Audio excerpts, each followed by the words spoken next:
পালিয়ে যাওয়া মেয়ের প্রতি বাবার রেখে যাওয়া একটা চিঠির অংশ আপনাদের পড়ে শোনাই। মারে, শুরুটা কিভাবে করব বুঝে উঠতে পারছিলাম না। যেদিন তুই তোর মায়ের অস্তিত্ব ছেড়ে ভূমিষ্ঠ হয়েছিলি, সেদিন থেকে তোকে মা বলে ডাকতে শুরু করলাম। তোকে মা ডাকতে গিয়ে নিজের মা হারানোর ব্যথাটাই ভুলে গিয়েছিলাম। তোর মাকেও কোনোদিন মা ছাড়া অন্য নামে ডাকতে শুনিনি আমি। বিদ্যালয়ে প্রথম দিন শিক্ষক তোর নাম জিজ্ঞাসা করেছিলেন। তোকে মা বলে ডাকতে ডাকতে তোর ডাক নামটাও ভুলে গিয়েছিলাম আমি। আমি তোর নাম বলতে না পারায় সবাই আমাকে নিয়ে হাসছিল। তাই চিঠির উপরে তোর নামের জায়গায় মা লিখেছি। হঠাৎ করে তুই এভাবে চলে যাবি, বিশ্বাস কর আমি একেবারেই বুঝতে পারিনি।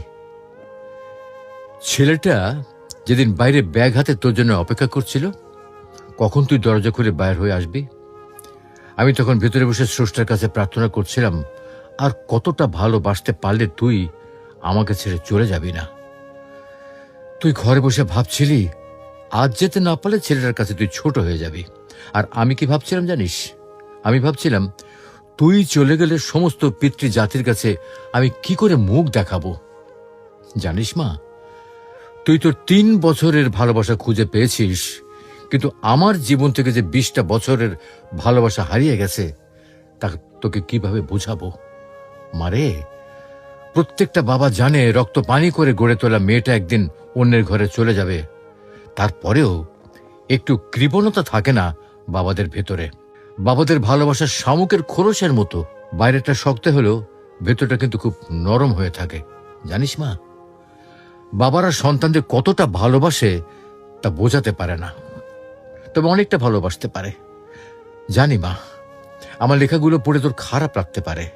কি করবো বল, তোরা তো যৌবনে পা রাখার পর চোখ, কান, নাক সবকিছুর প্রতি বিবেচনা করে প্রেম করিস। কিন্তু যেদিন জানতে পারলাম তুই তোর মায়ের গর্ভে অবস্থান করছিস, সেদিন বুঝতে পারিনি তুই কালো হবি না ফর্সা হবি, ল্যাংড়া হবি না বোবা হবি।